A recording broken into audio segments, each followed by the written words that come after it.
Please आप हमारे Hindi kids story channel को सब्सक्राइब करें और बेल आइकन दबाएं, जिससे चैनल पर डाली गई वीडियोस को आप सबसे पहले सुन पाएं। और अगर आपको ये कहानियाँ अच्छी लगे तो उन्हें लाइक और शेयर करना ना भूलें। हेलो एवरीवन, कैसे हैं आप सब? आज हम आपके लिए फिर से एक नई कहानी लेकर आए हैं जिसका शीर्षक है जादू का मटका। मधईपुरा एक बहुत छोटा सा गांव था। उस गांव में हमेशा शुरुआत से ही पानी की किल्लत रहती थी। गांव के सभी लोग दूर दूर से पानी भरकर अपने घर में लाते थे। वहां पर हर व्यक्ति पानी का बहुत किल्लत से इस्तेमाल करता था, क्योंकि उन्हें मालूम था कि पानी भरने के लिए हमें गांव से बाहर जाना पड़ता है और फिर पानी भर कर लाना बहुत ही मुश्किल काम है। इसीलिए वह सभी पानी का इस्तेमाल बहुत ही संभल कर करते थे। उसी गांव में एक चंदू नाम का लड़का रहता था। वह भी अपने परिवार के साथ उसी गांव में रह रहा था। चंदू बहुत छोटा सा एक दुकानदार था, जिसकी छोटे मोटे सामान की एक दुकान थी। वह घर के इस्तेमाल का सामान उस दुकान में रखता था। जिसे कोई भी घर का जरूरत का सामान चाहिए होता था, वह चंदू के पास आकर उससे सामान ले लेते थे। अब एक बार चंदू भी गर्मी के दिनों में अपनी दुकान पर बैठा था और गर्मी भी उन दिनों बहुत अधिक पड़ रही थी और दोपहर के समय कोई भी ज्यादातर दुकान पर नहीं आता था। लेकिन फिर भी चंदू ईमानदारी के साथ अपने दुकान पर पूरा दिन बैठता था कि शायद किसी भी व्यक्ति को कोई सामान की जरूरत पड़ी तो वह अवश्य आकर लेगा। अब एक दिन ऐसा ही हुआ। भरी दोपहर में एक बूढ़ा व्यक्ति चंदू की दुकान पर आया और बोला, बेटा, मैं इस दोपहर में घूम घूम कर थक गया हूँ। मुझे बहुत जोरों से प्यास लगी है। क्या तुम मुझे एक पानी का गिलास पिला सकते हो? अब यह बात सुनते ही चंदू चौंक गया, क्योंकि उसे मालूम था कि पानी भरने के लिए तो गांव से बाहर जाना पड़ता है और मेरे पास तो गुजारे लायक ही पानी है। शायद ही ये पानी शाम तक चल पाएगा।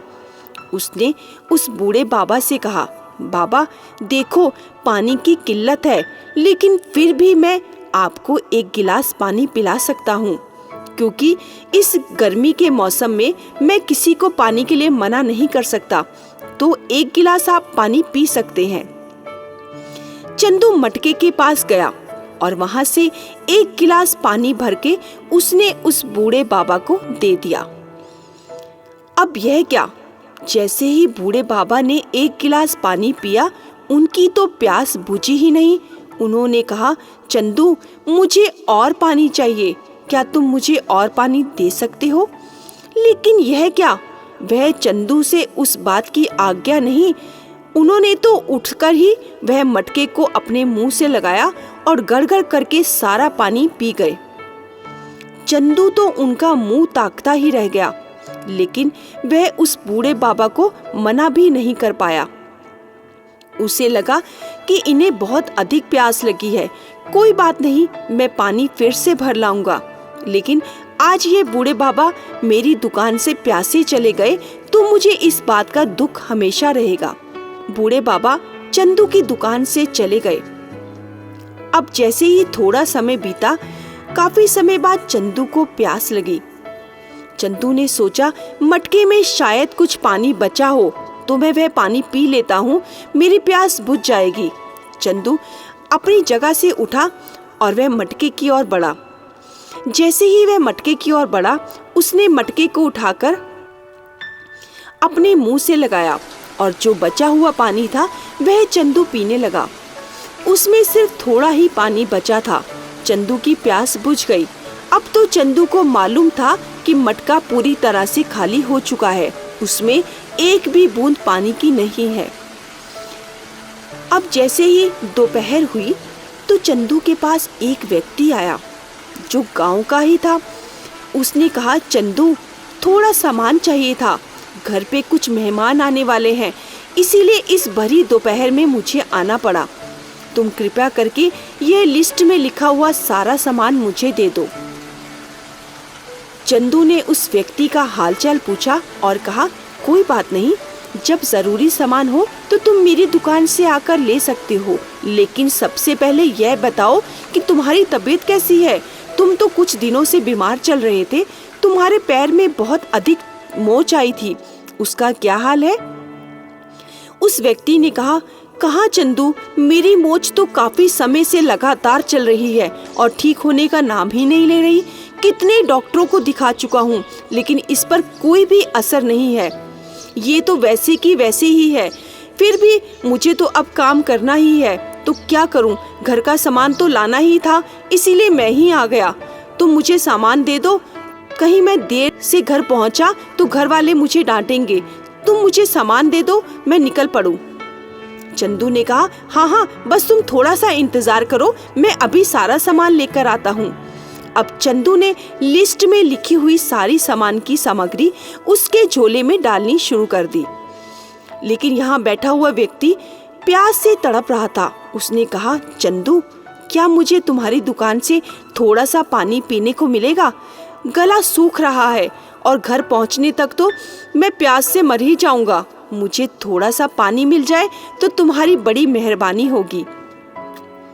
चंदू ने उस व्यक्ति से कहा, देखो भाई साहब, मेरी दुकान में थोड़ा सा पानी था, अभी एक बूढ़े बाबा आए थे, मैंने उन्हें वह पानी पिला दिया। अब शायद मेरे इस घड़े में एक बूंद भी पानी नहीं है। अरे चंदू, तुम यह क्या कह रहे हो? तुम एक बूंद की बात कर रहे हो? तुम्हारा घड़ा तो लबालब पानी से भरा हुआ है, तुम मुझसे झूठ बोल रहे हो क्या? वह व्यक्ति कहकर हंसने लगा। अब यह सुनते ही चंदू ने अपनी जैसे ही गर्दन घुमाई, यह क्या, घड़े में तो लबालब पानी भरा हुआ था। यह सब देखकर चंदू हैरान हो गया। अरे, अभी तो घड़ा खाली था। अब चंदू ने अपनी बात को ढकते हुए कहा, अरे भाई, क्या करूं, इतनी गर्मी है, गर्मी से तो लगता है मेरी मत ही मारी गई है, जो मुझे याद ही नहीं रहा कि सुबह तो मैंने घड़ा भरा था, फिर कैसे खाली हो जाएगा। लो, तुम भी पानी पी लो। यह कहकर चंदू ने उस घड़े में से एक गिलास पानी भरकर उस व्यक्ति को दे दिया। उस व्यक्ति ने उस गिलास में भरा हुआ पूरा पानी पी लिया और अपना सामान लेकर अपने घर की ओर रवाना हो गया। अब यह क्या, कुछ घंटों बाद वह व्यक्ति अपनी बहन को लेकर चंदू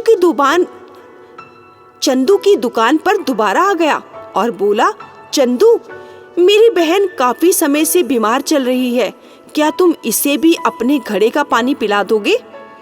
यह बातें सुनकर चंदू हैरान हो गया और बोला, मेरे घड़े का पानी पीने के लिए तुम इसे अपने घर से लेकर आए हो, क्या बात है?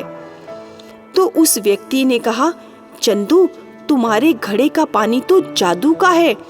जैसे ही मैंने इस जादू के मटके का पानी पिया, मेरे पैर की मोच जो काफी समय से लगातार चल रही थी, वह तो एक क्षण में दूर हो गई। चंदू भी उसकी बातों को सुनकर थोड़ा अचंभित हो गया। तुम्हारे पैर की मोच ठीक हो गई?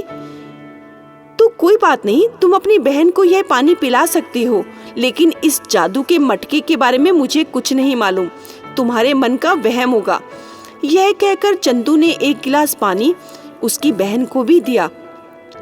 लेकिन यह क्या, चंदू के मटके का पानी पीकर तो उसकी बहन ठीक हो गई। चंदू भी इन बातों से बड़ा हैरान था, लेकिन यह क्या, धीरे धीरे करते करते यह बात तो आग की तरह पूरे गांव में फैल गई कि चंदू के पास एक जादू का मटका है, जिसका पानी पीकर दूर दूर तक बीमारी गायब हो जाती है और काफी समय से लगातार चलती आ रही बीमारी भी हमारे शरीर से गायब हो जाती है। अब यह बात आग की तरह पूरे गांव भर में फैल गई। अब लोगों की तो कतार ही चंदू की दुकान के आगे लग गई। सभी चंदू के मटके का पानी पीने आया करते थे और सब वाह वाह करते हुए चंदू की दुकान से लौटते थे। चंदू को भी मालूम चल गया था कि वह बूढ़े बाबा जो मेरे दुकान से मटके का पानी पीकर गए थे, यह करामात उन्हीं बूढ़े बाबा की है। उन्हीं की कृपा से यह मटके का पानी चमत्कारी हो गया और यह जादू का मटका बन गया। अब चंदू भी किसी से कोई भी पैसा नहीं लेता था और अपनी ईमानदारी के साथ सबकी सेवा करता रहा और उसके मन में कोई भी लालच नहीं थी। अब एक बार की बात है, चंदू की दुकान पर एक बूढ़ा व्यक्ति आया।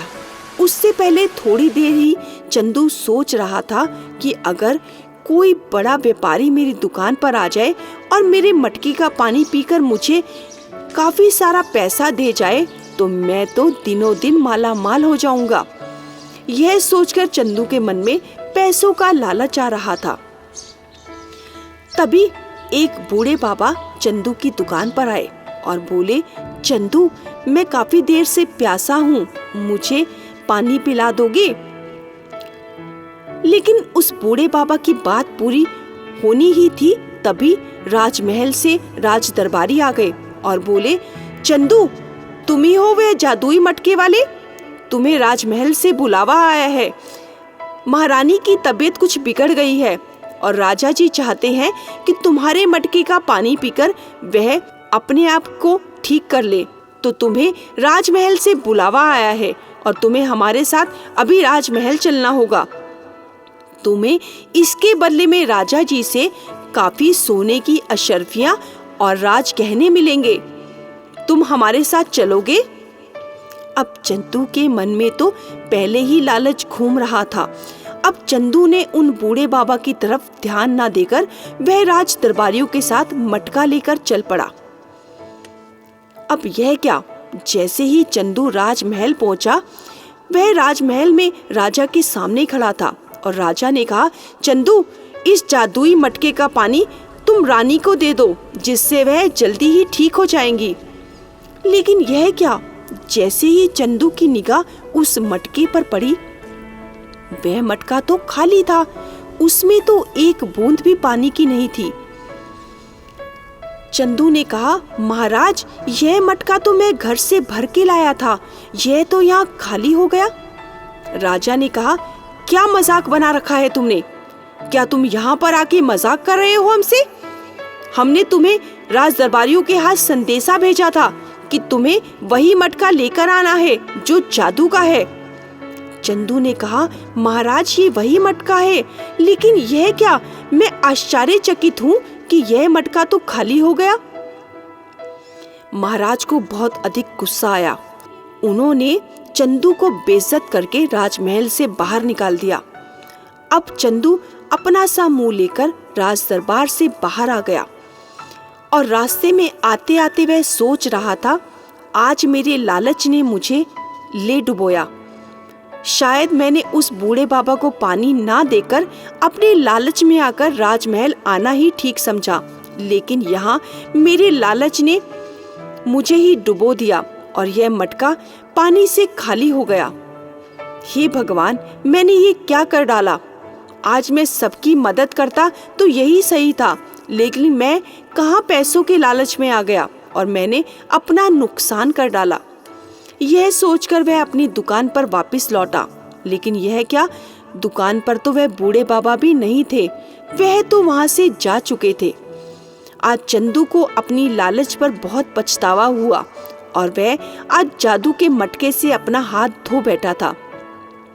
लेकिन चंदू ने अपना पश्चाताप करने के लिए अपने मन ही मन सोचा, जो पैसे मैंने इस मटके से कमाए थे, जो गांव के लोगों ने थोड़े थोड़े पैसे मुझे अपनी मर्जी से दिए थे, आज वह पैसे से मैं एक वैद्य की व्यवस्था इस गांव में कर देता हूँ, जिससे लोगों को कभी भी किसी की जरूरत ही नहीं पड़ेगी और वह वैद्य के पास जाकर अपने रोग की दवा ले लेंगे।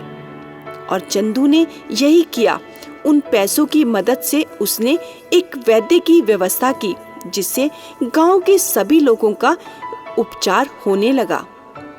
देखा बच्चों, चंदू को जब अपनी गलती का एहसास हुआ तब तक वह मटका खाली हो चुका था, लेकिन चंदू ने उन्हीं पैसों की मदद से लोगों के लिए गांव में वैद्य की व्यवस्था की, जिससे लोगों का सही ढंग से उपचार हो पाए। और चंदू के मन में जो लालच आया था, कपट आया था, उसका भी वह पश्चाताप कर पाए।